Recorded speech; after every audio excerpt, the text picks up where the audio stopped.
एक बार फिर से आप सभी का स्वागत करते हैं आपके अपने इस चैनल पर। और आज की इस वीडियो में हम डिस्कस करने वाले हैं किसी द्विध्रुव के कारण अच्छी स्थिति में वैद्युत विभव क्या होता है कुछ दूरी पर। ठीक है, देखते हैं इस टॉपिक में कैसे क्या करना है। ठीक है, तो हमारे पास क्या है, कोई एक वैद्युत द्विध्रुव है। ठीक है, हमको ये पहले से पता होना चाहिए कि वैद्युत द्विध्रुव होता क्या है।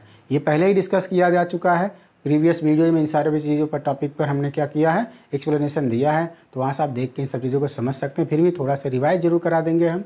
ठीक, ऐसा कोई सिस्टम, ऐसा कोई निकाय जो दो आवेशों से मिलकर बना होगा, लेकिन वो आवेश कैसा होगा, समान परिमाण और विपरीत प्रकृति के अल्पतम दूरी पर, सूक्ष्मतम दूरी पर अगर रख दिया जाता है तो ये क्या हो जाता है कि वैद्युत द्विध्रुव हो जाता है। ठीक है, वो समान प्रकार का आवेश जो हमने लिया है यहाँ पर वो क्या है, Q और प्लस Q और माइनस Q, मतलब परिमाण में क्या है, दोनों सेम है और प्रकृति में कैसे हैं, विपरीत है। कितनी दूरी पर इनको सेटअप किया जाता है, 2L दूरी पर सेटअप किया जाता है। ठीक है, फिगर में देखा जाए तो यहाँ पर देख सकते होंगे ये माइनस का Q हमने लिया, ठीक, और ये क्या है, प्लस का Q। दो चार्ज अपने पास, पॉइंट ए पर प्लस का Q चार्ज है और पॉइंट बी पर आपका कैसा है, माइनस का Q चार्ज है। इन दो चार्ज को क्या कर दिया गया, 2L डिस्टेंस पे क्या सेटअप कर दिया गया, जिससे कि ये पूरा डिवाइस यानी ए बी क्या बन गया, एक सिस्टम है। और ये सिस्टम क्या है, एक वैद्युत द्विध्रुव का हो जाता है। ठीक, हम ये जानते हैं इलेक्ट्रिक, यहाँ पे जो आपका वैद्युत द्विध्रुव का जो आघूर्ण होता है वो क्या होता है, P होता है। और P का जो डायरेक्शन होता है हम पहले से जानते हैं, माइनस से प्लस की ओर। यहाँ पे उन सब डायरेक्शन को मेंशन नहीं करना है। क्यों नहीं करना उन डायरेक्शन को मेंशन, क्योंकि यहाँ पे जो इलेक्ट्रिक पोटेंशियल हमको कैलकुलेट करना है वो इलेक्ट्रिक पोटेंशियल कैसी क्वांटिटी होती है, स्केलर क्वांटिटी होती है, वेक्टर नहीं होती है। ठीक है ना, अगर वेक्टर होता तो यहाँ पे उन सब के डायरेक्शन को मेंशन हम यहाँ पे करते हैं। ठीक, यहाँ पे उसके केवल और केवल परिमाण को कैलकुलेट करना है। ठीक, इसी तरीके से हमारे पास प्लस Q का जो कूलाम है, उस प्लस Q कूलाम के चार्ज से कितनी दूरी पर देख सकते हैं, ये है पूरा पूरा R minus L. R minus L कैसे हो गया, हम यहाँ से सबसे पहले सपोज करेंगे पॉइंट O से कितनी दूरी पर P है, R डिस्टेंस पे ये। ठीक है ना, ये कितने डिस्टेंस पर है, R डिस्टेंस पर है। ठीक, और दूसरा है इसी तरीके से कैसे, ये पूरा R है, R में से अगर हम इतना माइनस कर देंगे तो ये पूरा पूरा यानी AP पता चल जाएगा।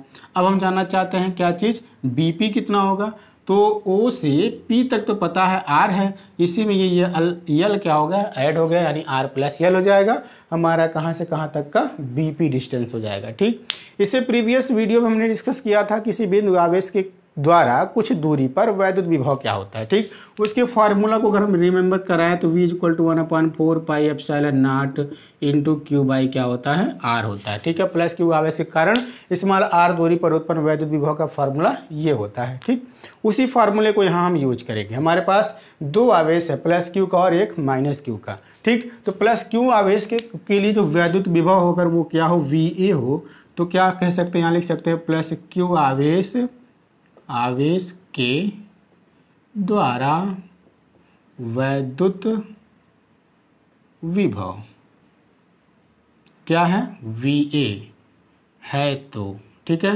अगर VA है तो VA = हम क्या लिख सकते हैं, 1/4 पाई एप्सिलॉन नॉट। इसको कहाँ रखा गया है, पूरे सिस्टम को कहीं निर्वात में रखा गया है। ठीक है, इंटू Q अपान क्या हो जाएगा, E के लिए कितना डिस्टेंस, R माइनस L है, या एक बार लिख सकते हैं AP²। ठीक, तो 1/4 pi epsilon naught into Q by AP की वैल्यू कितना है, R माइनस L का होल स्क्वायर।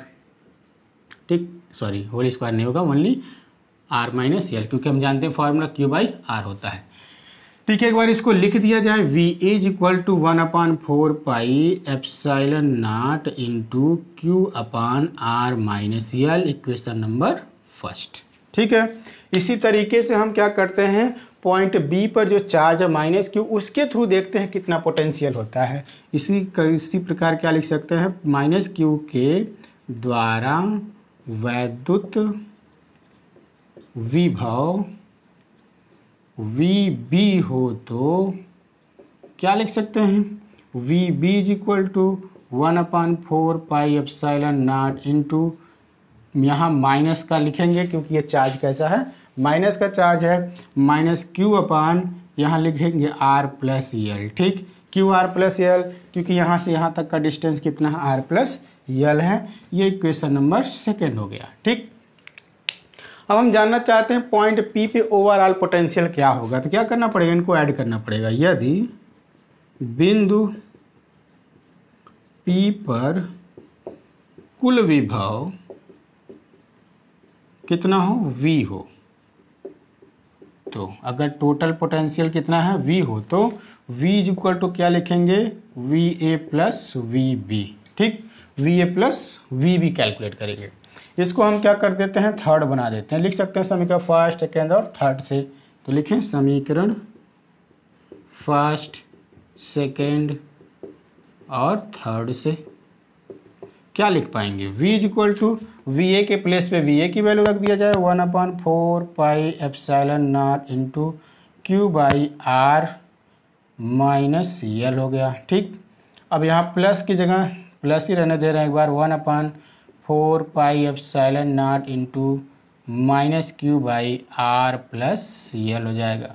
ये माइनस कहाँ जाता है, यहाँ आ जाता है, और ये टर्म दोनों जगह क्या है, कॉमन है, तो कॉमन है तो कॉमन कर लिया जाए, 4 पाई एप्सिलॉन नॉट, और Q भी कॉमन हो रहा है, देखिए यहाँ भी Q है, यहाँ भी Q है, और यहाँ बचने का क्या, 1/R माइनस L, फिर माइनस 1/R प्लस L। ठीक है, ये हो जाता है टर्म आपका V इज इक्वल टू, ये जाएगा इसके पास और ये जाएगा इसके पास, तो सिंप्लीफाई करते हैं, फ्रैक्शन नंबर है सिंपल, तो V is equal to Q/4 pi epsilon naught into ये आता है यहाँ तो R प्लस L लिखेंगे, और ये जाएगा यहाँ तो माइनस R माइनस L लिख देंगे। अब भाई ये देखिए A minus B, A plus B जैसा है, तो एक बार लिख देते हैं R माइनस L और R प्लस L के फॉर्म में। Q/4 पाई एप्सिलॉन नॉट, ये देखेंगे ब्रैकेट ओपन करके R plus L minus R plus L हो जाता है, और अपान ये term R square minus CL square, R से R क्या हो गया, ये कैंसिल हो गया। ठीक, तो Q/4 pi epsilon naught into 2L by R square minus CL square, ये टर्म ये हो जाता है V इज इक्वल टू।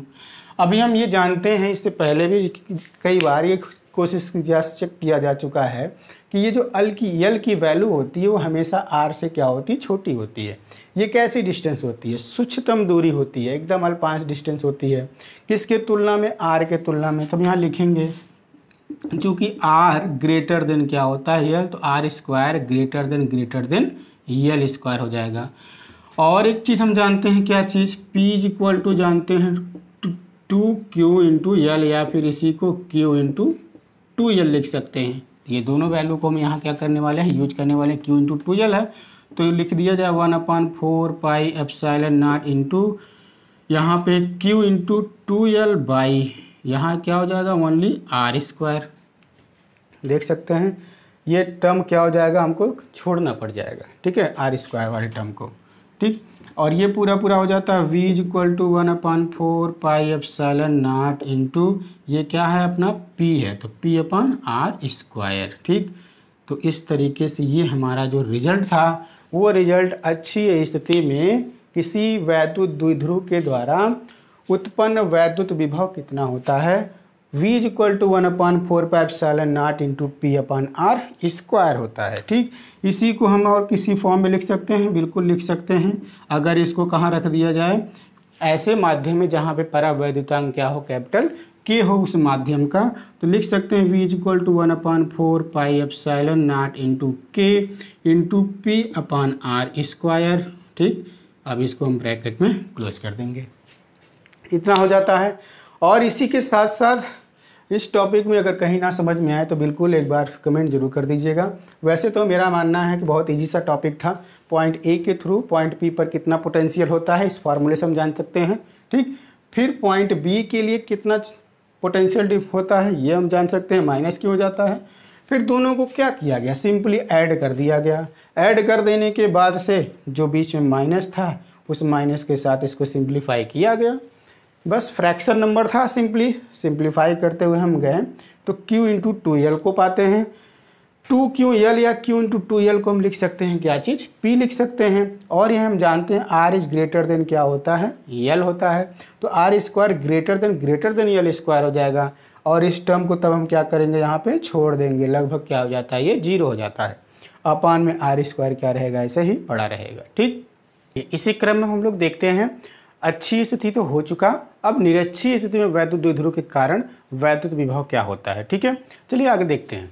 यहाँ क्या है, एक वैद्युत द्विध्रुव है जो -q और +q और 2l दूरी पे सेटअप कर करके रखा गया है, यानी ये क्या है, एक वैद्युत द्विध्रुव है। ठीक है, इस वैद्युत द्विध्रुव से निरक्षीय स्थिति में मतलब इससे लंबवत स्थिति में एक पॉइंट P है जहाँ पर हमको क्या कैलकुलेट करना है, वैद्युत विभव कैलकुलेट करना है।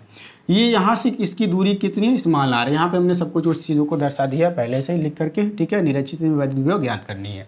ठीक, अपने पास एक यहाँ ट्रायंगल है, इस ट्रायंगल का क्या नाम है, OAP नाम है। ठीक है, उस ट्रायंगल OAT को अगर देखा जाए तो वो क्या है, समकोण त्रिभुज है। समकोण त्रिभुज में अगर हम कर्ण को निकालना चाहेंगे तो आधार का स्क्वायर प्लस लंब का स्क्वायर का वर्गमूल करते हैं। देख लीजिए कैसे, AP यानी पाइथागोरस प्रमेय से लिखा गया है। ठीक है, ये कैसे है, पाइथागोरस प्रमेय से।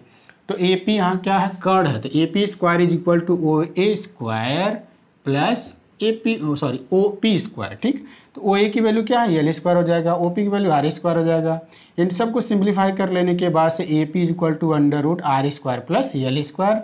सिमिलरली यहाँ से भी आप कैलकुलेट करें तो ये भी वही टर्म आता है, यानी AP और BP आपस में क्या है, इक्वल है। ठीक, अब हम कैलकुलेट करने जा रहे हैं कि +q आवेश के द्वारा वैद्युत विभव क्या है, कहाँ पर, पॉइंट P पर। ठीक, इस आवेश के द्वारा इस पर हमको वैद्युत विभव चाहिए तो हम फॉर्मूला जानते हैं, V = 1/4πε0 × Q/R होता है। यहाँ का R क्या है, यहाँ का AP है। ठीक, AP की वैल्यू हम पहले ही कैलकुलेट कर चुके हैं तो यहाँ से यूज कर लेंगे इसमें, इस फार्मूले में। ठीक है, तो देखते हैं VA, अगर वो क्या है, पोटेंशियल वहाँ का VA है, तो VA = 1/4πε0 × Q/AP।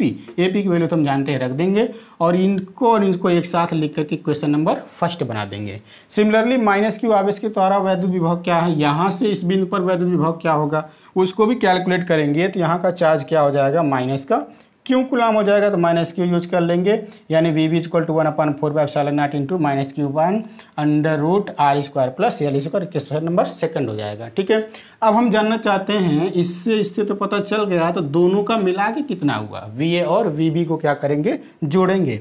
तो पॉइंट P पर कुल विभव कितना हो जाएगा, V = VA + VB हो जाएगा, फर्स्ट सेकेंड और ये थर्ड, तीनों को क्या करते हैं, यूज करते हैं। यूज कर लेने के बाद यानी VA और VB की जगह पर ये दोनों वैल्यू क्या करेंगे, रख देंगे। रख देने के बाद से एक देखेंगे अपना प्लस का बनता है, ये माइनस यहाँ आ जाएगा तो ये माइनस का हो जाएगा, दोनों एक दूसरे से क्या हो जाएंगे, कैंसिल हो जाएंगे और V = क्या आ जाता है, 0 आ जाता है। यानी हम यहाँ देखते हैं कि किसी वैद्युत द्विध्रुव के द्वारा निरक्षीय स्थिति में कुछ दूरी पर उत्पन्न वैद्युत विभव क्या होता है, शून्य होता है। और अच्छी स्थिति में हम लोग क्या देखा था, V = 1/4πε0 × P/ क्या चीज़, R स्क्वायर था। यानी अच्छी स्थिति में हमको तो मिलेगा कुछ ना कुछ वैद्युत विभव, लेकिन निरक्षीय स्थिति में हमेशा क्या हो जाएगा, शून्य हो जाएगा। ठीक, इस तरीके से अच्छी और निरक्षीय स्थिति को हम लोग एक बार वैद्युत क्षेत्र की तीव्रता के लिए भी कैलकुलेट किए थे। कहाँ पर, फर्स्ट चैप्टर में आपको मिला था, ये वैद्युत क्षेत्र तथा आवेश से संबंधित चैप्टर था। उस चैप्टर में आपको अच्छी और निरक्षीय स्थिति के लिए कैलकुलेशन करना था, वहाँ भी इंपॉर्टेंट था वो टॉपिक, और ये भी दोनों टॉपिक क्या है, दूसरे से मिला जुला करके इंपॉर्टेंट रहते हैं, क्योंकि अक्सर इन दोनों से क्वेश्चन बन जाते हैं, न्यूमेरिकल बन जाते हैं, नहीं तो इनको वेरीफाई करने के लिए ही पूछ लिया जाता है। ठीक है, तो बिल्कुल ये आपको तैयार कर लेना चाहिए, इंपॉर्टेंट टॉपिक्स में से ये क्या है, एक ही है। ठीक है, थैंक यू।